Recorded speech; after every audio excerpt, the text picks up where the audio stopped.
One, two. All right, let's roll. Welcome.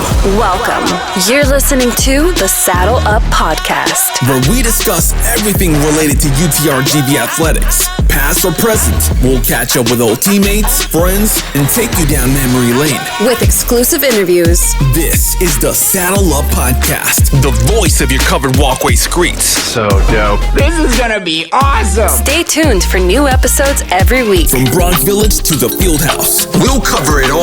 Hell yeah, dude. Carpe diem. So saddle up and let's go. Let's go. Saddle up, partner. What's going on, good people? That's your boy, Matt Palmquist. G. Garza's in the house.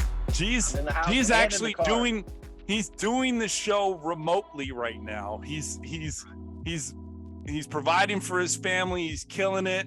But when I told him the guest that we have on this week, he was like, there's no way in hell that I'm missing this episode.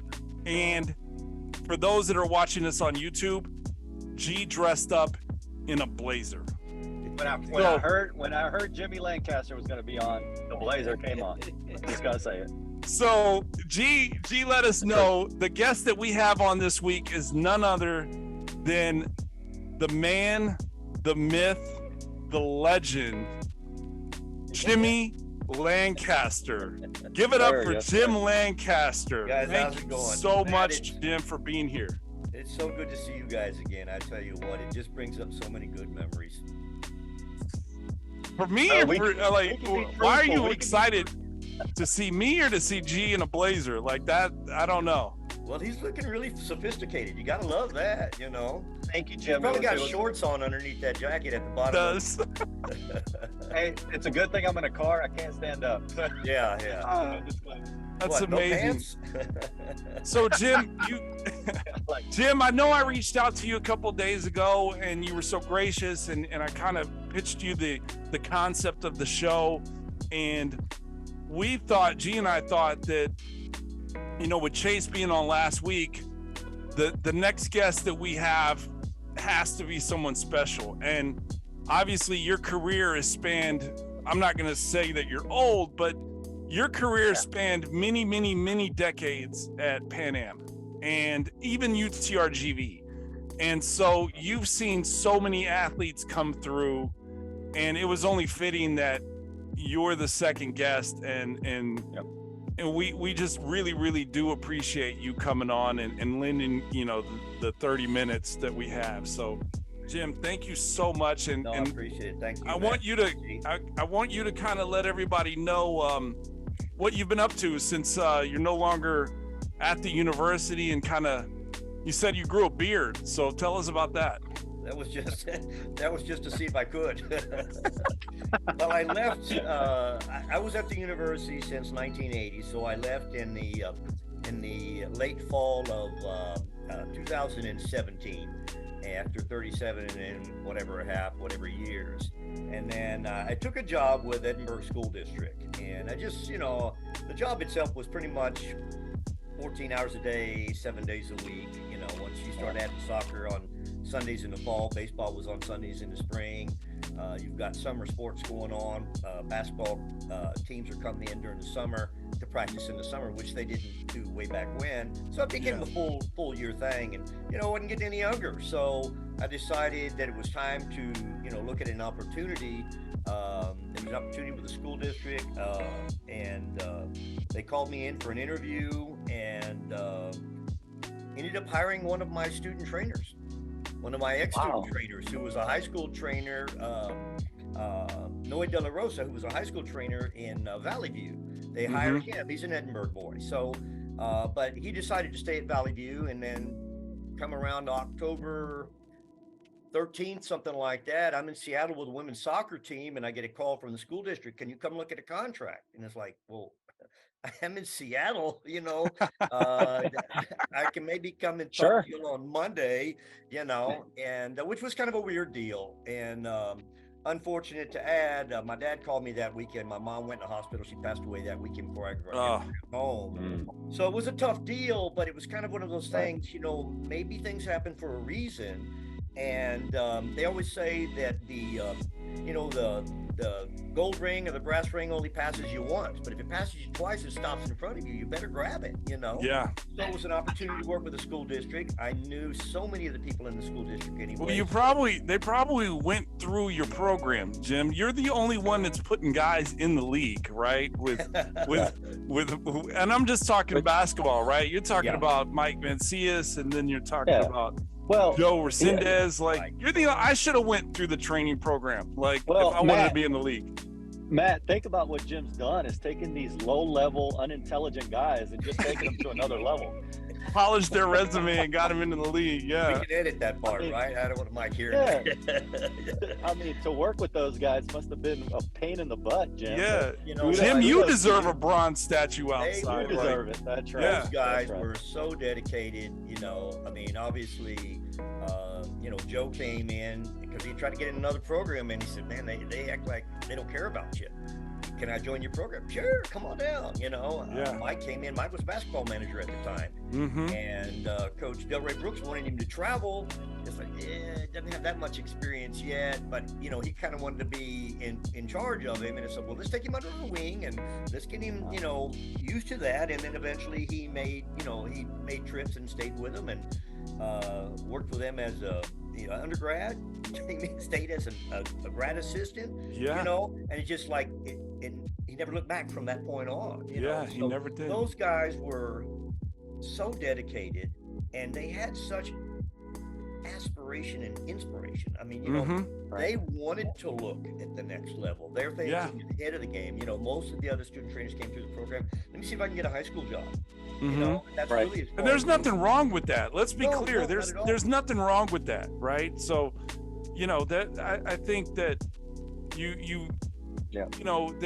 these two individuals that we're talking about, they had aspirations for greater things, right? But some people, like, shout out to Big Joe, who's at Mac High, or Ronnie that's at Harlingen, South, or Lee Rodriguez. Lee Rodriguez, it's in Harlingen, right? So there's nothing wrong, or Claudia that was at Edinburgh, Economides for a little bit, so there's nothing wrong with, or Rob.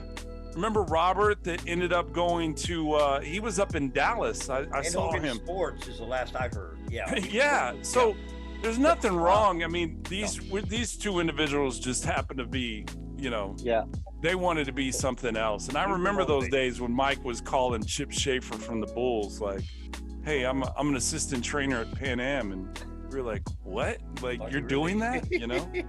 So Jim, obviously you talked about them having aspirations and being an inspiration, but you were that guy that was an inspiration for them. Yeah. And I know that we can talk firsthand about that because guys like Joe and Mike, we hung out with them, with some of our best friends, and at that time they had so many great things to say about you. Always spoke highly of you because you not only led them, inspired them, but you led them through your actions. Yeah. And it wasn't only what you were saying, but it was what you were doing, and I remember that sign going into your training room. And what did it say, Jim? I know, that nobody cares how much you know until they know how much you care. Yeah. And you know what's funny you know what's funny with that, G, is that the way you said it was, Jim would talk about it, but then his actions showed that. Absolutely. And you know what? Absolutely. And the one thing I remember about you, Jim, and everybody that can attest to being around you, the one thing I absolutely love is when you would talk, you would take the actions to demonstrate. Like, you would say something and you would be like, "So you're making a cut, like," and then you do it. Yeah. Are you still limber like that? Are you still limber like that, Jim? Because you were moving like you were like, if you got that, if you pivot and you're like, but then you turn, then it puts that stress on that ligament on that inside knee. Like, I remember those days, like, Jim, you have no idea. Like, man. So I had a lot of sayings, a lot of little sayings that I used to use, like little quips and type of things. And another one I picked up here recently is like, it kind of addresses this is, you have to reach them to teach them. you know, and you got to get their attention, whether it's doing something silly, something funny, or, you know, or taking them under your wing. And to me, you know, I remember doing a speech at a presentation one time with Valley Athletic Trainers Association in front of a bunch of ex-students, student trainers of mine. And it's like, you know, I couldn't have done it without them, because they helped me, they gave me confidence, they allowed me to vent and kind of get rid of all those stresses and strains that I was going through, you know, through that process. And now I look back and there's some people, Jimmy Cantu, who's in Brownfield School District, Marie Thompson, who's in La Jolla. Those were student trainers when I first got there, you know, in 1980. And they would, I would take off on a road trip with men's basketball for 4 or 5 days. They would run the training room and they knew exactly what to do. So it's like, you know, but that's what the expectation was. Oh, you're going with basketball. What about the rest of them? Oh, we don't care. You know, they would take over, you know. That's indoors. That's so indoors. Now that's indoors. they learned that, and they became the people who, when they left and took those jobs in high schools, they already knew what to do. They were already doing a full-time job, you know. So I appreciate so much more what they did for me, because it helped me with the confidence, obviously helped me get things done. And I felt like we were all doing a good thing, you know, so. Yeah. Speaking of a good thing, I got a question. Like, you were there since 1980, right? You were at the University of Texas before that with, I think, Abe Lemons, right? He was the coach. Yeah. You've seen so many athletes come through, whether it be, you know, volleyball, basketball, track and field, what have you. And we all know the limitations that Pan Am or the university, you know, now it's UTRGV. But at the time, we all knew that there was limitations for the programs, right? Budget or, you know, whatever. What piece of equipment did you add to the training room that you told yourself, maybe it was in the 80s, early 90s, whatever, that you really felt like, hey, this is a pivot or a turnaround that we are starting to be like an actual like D1, like, was it a hot tub? Was it a stem machine? What was the piece of equipment that was like, hey, mama, I made it?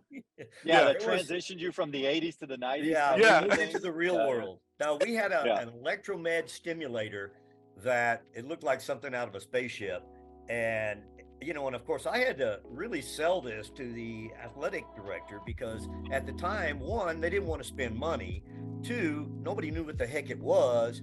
And, you know, it's like, why do we need one of those here? Well, you saw what we had before. I mean, it looked like something out of a Frankenstein movie. And it's like, I don't know if we can safely use that anymore. So we have to move up. And, you know, and all of a sudden I felt like, oh, wow, we're big time. You know, we're big time. And it's still, those were few and far between. What year was that, Jim? Huh? Do you remember what year that was? It might have been 87, maybe, somewhere in there. I actually took a group picture of our student trainers with that in the middle of us. You know, we need to we need to find that picture. We're gonna post it on Facebook. Jim, you got to find that picture, and then share it with us, and we'll post it on Facebook. That's amazing. Yeah, I've got it. I've got a box somewhere. Of course, they're all hard pictures. You know, very little digital stuff. You know. No. I know, G, you had a question. I know we were talking off air that you said that you wanted to ask Jim about the health and so many questions. You wanted to share that story. I have so many questions. Could this be a 2 or 3 hour podcast? We can always bring Jim back. Let's do that. Jim's gonna come back. He's gonna be a monthly contributor. Yeah, definitely. Yeah. So you did make reference to some of the nutritional advice that Jim gave us, and I remember, you know, walking into that you know, we're kind of going through the season, and we walk into that training room, and we're all, as players, we always try to confirm our actions, right? To like, okay, we're judging our actions, we're trying to confirm that it's the right thing to do. So, you know, all the pizza and all the stuff that we were consuming, we would always go to Jim and say, Jim, you know, man, I don't know, is this good? Is pizza good for you? And I'll never forget this. Jim said, of course it is. You got your bread for your carbs, right, Jim? You got your pepperoni for your meats. You have your cheese for your dairy, you know? And I'm just thinking, my eyes are like just growing as he speaks. Pizza is the thing, like that is what all we eat every single day. And it's after every game, it was Pizza Hut. Yeah. So Jim, thank you for that. That's a nugget I'll never forget. Well, let me share the nugget that Jim gave me when I was 18. Now, mind you, 18, and I'm sitting in the training room after practice, and he was like, it's okay for like after a hard workout like this, because we would run a lot, and he was like, it's okay to have like 1 or 2 beers, right, Jim, for like carbs and things like that. And I looked at the man, and I love Jim, and I was like, Jim, I'm only 18. But like you say, that never stopped you, right? It never stopped me, because I would go over to G and Mike's house, but it never stopped me. And to this day, that's a lesson I've taken with me. Like, oh, okay, I just walked my dog, I need a beer. So, we're gonna edit that part about G and Mike's house, by the way. We never had any kind of beer or any kind of alcohol. Yeah, nothing like that. Nothing like that. Unless you've already asked the dog to go another loop. Yeah. So Jim, I got another one. Right. Out of all the athletes, whatever sport, who give me like maybe 2 or 3, maybe the athletes that really stuck out in your mind, whether it be because they were just so athletic or because of their career or because of their personality. Like, who would you say is your favorite athlete? So is that like present other company Matt. included, excluded, or how we going there? Matt and G are excluded from this conversation right now. Well, they're my favorite podcast athletes. There you go. Yeah, podcast. I think Matt misspelled his own name on that sheet that he was holding up. But anyway. Oh boy, yeah. There's so many people that have come through. Like you say, I've probably forgotten more than I remember. But there were some. What stuck in my mind is the fact that coaches for so many years tried to bring in external kids, kids from Chicago, New York, or whatever. Yeah. And what ended up happening is the local guys who just happened to get lucky enough to get on the team, because they were local guys, they're the guys who ended up playing. Yeah. Because the other guys, they were struggling with grades or, whatever it might be. It was a culture shock. That's what it was. Too, Yeah. And, what I think turned out to be is the local guys would do anything that coach asks. Mm-hmm. Get a chance to play. Yeah. Whereas the other guys is like, oh man, I can do whatever I want, and it's like, you can't tell me not I know how to play, so it's we had a lot of guys that were really top recruits that were really great players, but for whatever reasons, we ended up sticking the local guy in there because not to mention a name like Lalo or Art Castillo. Lalo Rios. We go Gabe. Oh yeah. Gabe Valdez. Oh my God, there's so many guys that made an impact just because they really had a love and a desire to be there at Pan American, whatever it was, and but it was tough because, like, say, if you're a coach from outside of the area, you don't see Rio Grande Valley as a hotbed for recruiting, so you're out there looking for all these kids, inner city AAU teams, whatever, you're looking for those type of kids. And we brought a lot of those kids in, and a lot of those kids struggled, like you say, culture shock, whether it's grades, or. And this is for men and women programs, right? Sure. This isn't just basketball. This is track. This is volleyball. This is baseball. All over. Yeah. And, so, I think, and I always look at ahead, like if they're talking about football, it's like people in the Valley probably assume that they're going to recruit purely from the Valley for the new UTRGV Vaquero football team. No. So what would your advice? That's a great point. That's a great point. So if you want to, like, not knocking any of the athletes in the Valley, right? Because there are athletes, but phenomenal athletes. Phenomenal athletes, right? Aiden Garza is one of them, right? And so, Yeah, but how is it enough to fill? Is it enough to fill a football roster? You know, and so what would your advice be to Chase and the athletic program, or to the new football coach?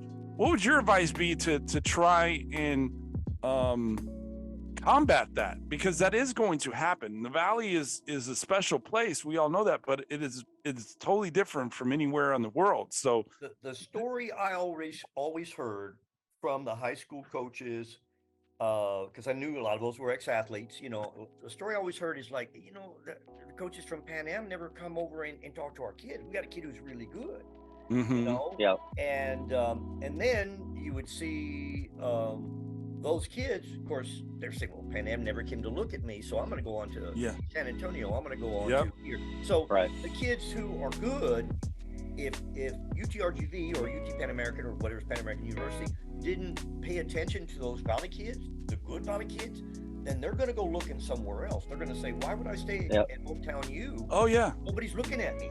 You know, case in we point, have to watch closely, because those are good kids that are going, and they're the rare commodities that a kid goes up and he's playing for Notre Dame or something. You're going, you know what? It happens. You talk about it right now, but there's a kid that comes to mind right off the bat, who I've known for a while, and I knew him in high school, middle school, JJ Avila, who played for Coach Roy Swift, you know, rest in peace. Played for him at Mac High 4 years, was first team All-State. Like, he had a phenomenal career in high school, and no one recruited him. And the kid's in the backyard. No one recruited him from the university. And then he goes off to the Naval Academy and has a great career at Colorado State and has a pro career. He played in the league for a quick second and then played in the G League. I mean, that kid is in our backyard.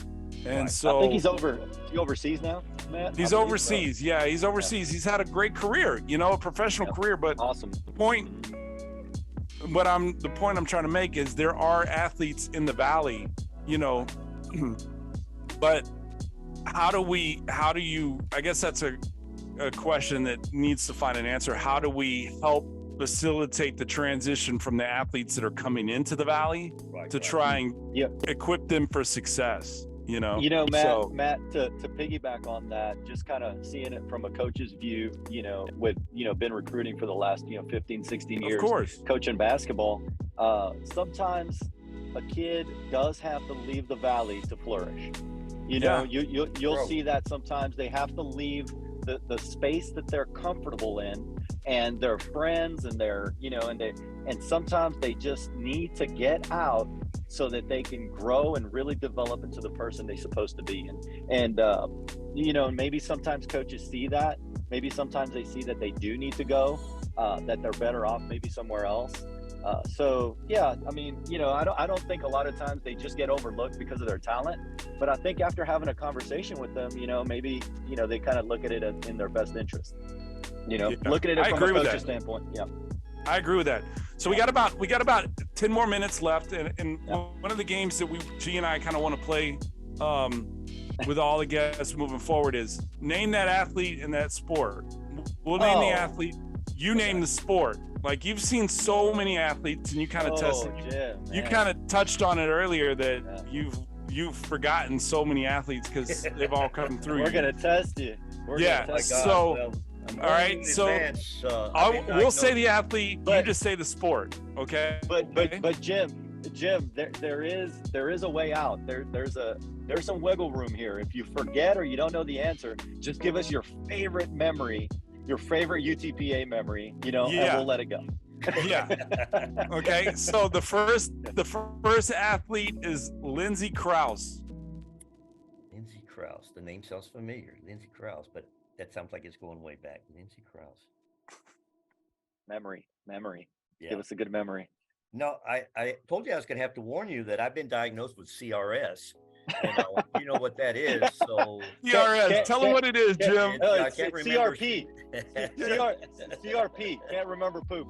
Yeah, exactly. Poop. So, CRS. But I do remember the names, you know. And you know what I try to do is I try to go through my head and envision a face. Yeah. And that was one of the things that I tried to, in my mind, at least try to get to know everybody. on all the sports because hey, can you sign in real quick? Well, why do I need to sign in? Well, first of all, so I can remember who you are. Jim, I never signed in. I'm sorry. I never signed in. Okay, so Lindsay ran track. She ran track. Okay. Carlos Haywood. I remember a situation with Carlos. Yeah, it was wasn't he from MMA or something like that? Basketball. He was. He played basketball. Yeah. I remember an episode with Carlos. We were in Minneapolis or at the Mall of America or something like that. But another story. That's another story. That's next episode. He did stay in my apartment for a whole summer, by the way. Oh, really? Ate all the cheese food. Yeah. Yeah. The guy could knock down some Pringles, man. Like 8 or 9 cans in a row, and I'm like, where does it go? Like it's like abs of steel, man. Like I eat one Pringles can, and it's like, They burn it all off. They burn it all off. Oh yeah. Crazy, Carlos. Okay. Crazy, Carlos. And then we got one more. Marla Cuellar. Marla Cuellar. Let's see. She's a judge, and she played volleyball. Correct. You're right. Ooh, yeah. Hey. Jim's 2 for 3. Her poster's all over the town. Well, it used to be. I don't see it much. But so yeah, Jim, you gotta piggyback and kind of wrap up the show with maybe one or two of your favorite memories, and it doesn't have to be just with the players or a track runner or baseball. It can be with staff. It can be a funny moment. Just kind of something something that you'd like to share with everybody. Something came up yesterday, and in the back. Were you of my prepping mind. for the show, Jim? What's you were that? prepping for the show. You were prepping for the I show, was. right? I did my research. I pulled up all this information. Jim's got notes. No, back in, and I found out it was 1984. There's a guy named Ray Meyer. Remember the name? Yeah. He was the head coach for DePaul. Well, we used to play DePaul way back when. They actually came to the field house. Now, this 1984 was his last year of coaching. Now, if you wanted to watch DePaul, you just turn on WGN, and they were there all the time. Yeah. So here we are playing DePaul in the field house. Ray Meyer's last year. Jammed, packed house. It is just standing room only. You walk out. I'm sitting around the corner. I hear a team going out on the floor. Crowd goes wild, and it's DePaul. And then we walk out, and everybody's quiet. And it's like, who they're watching, Wow. But it was a big time game, and that was a big time coach. But it was just one of those things that you see, and you're going, man, if we could just have that. But of course, they were on national television. They were ranked. Let me ask you this too. Like, at the time, we were getting a ton of fans that are Winter Texans.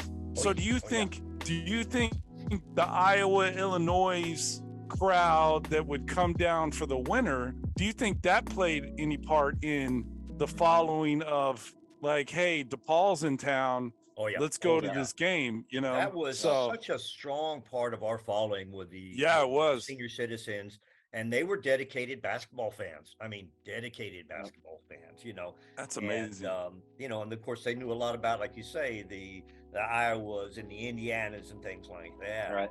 And those people, I mean, they'd come out to the game early and they just talk to you, and we've been watching this guy when, and that, I tell you what, and that seemed to die off after a while. And I guess a lot of it maybe was traveling and the costs and things like that. Maybe it was gas.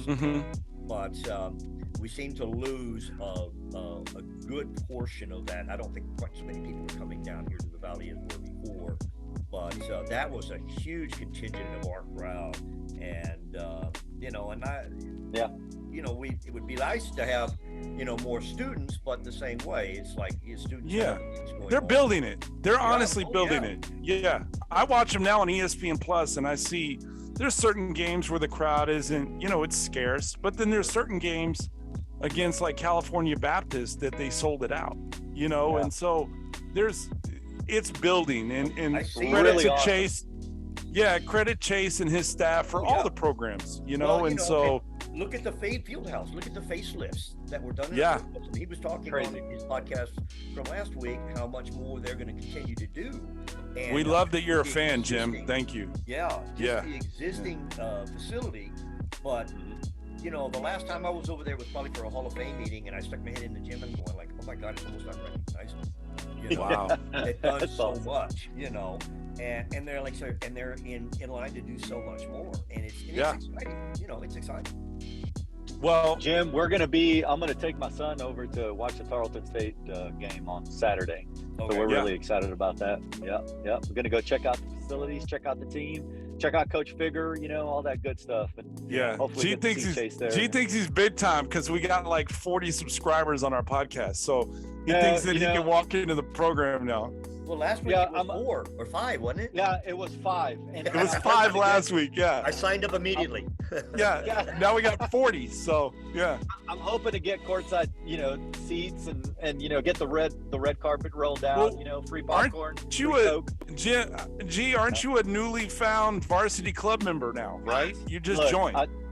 I just joined yesterday. Mr. Greg Lynch called me, said, "Hey, would you like to?" And I was absolutely 100% varsity club member. Just signed up yesterday.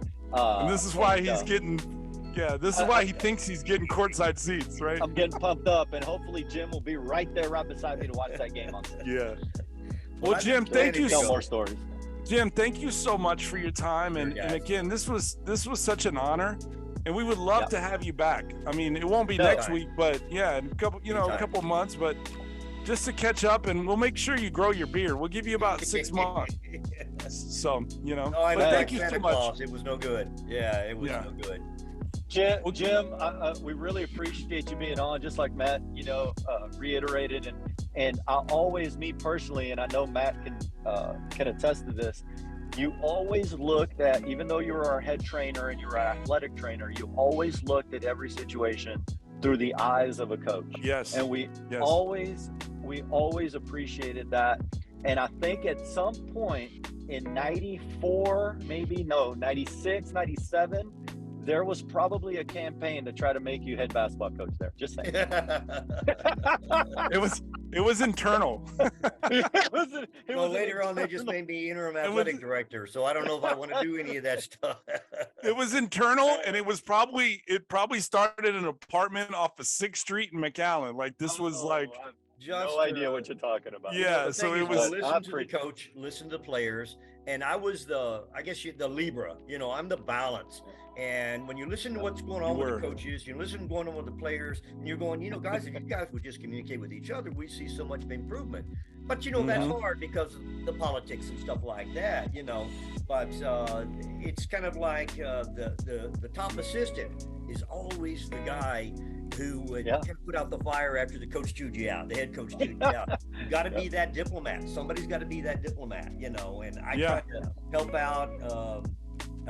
It's a lot better to be diplomatic than it is to just sit there and, you know, and just saying, well, sorry, guys, that's what's happening, you know. But a lot of times it's, you have to work things out. You have to meet halfway, and there has to be compromise on both ends. Yeah, diplomacy over, dictatorship, right? So, you know. So, but Jim, thank you so much again for your time. Oh, thank you. This was an honor, and we're looking forward to absolutely. And thank you so much, guys. Tune in. We'll have new episodes every week. We're excited to share these stories and these memories. You can find us on all social media platforms and on YouTube. So Saddle Up Podcast. Tune in next week. We'll have another special guest. Thank you so much, Jim. And thanks to Jim we the look Legend. forward to having you again. All right. Thanks to Jim the Legend. Have a great day. Y'all take care. Thanks a lot.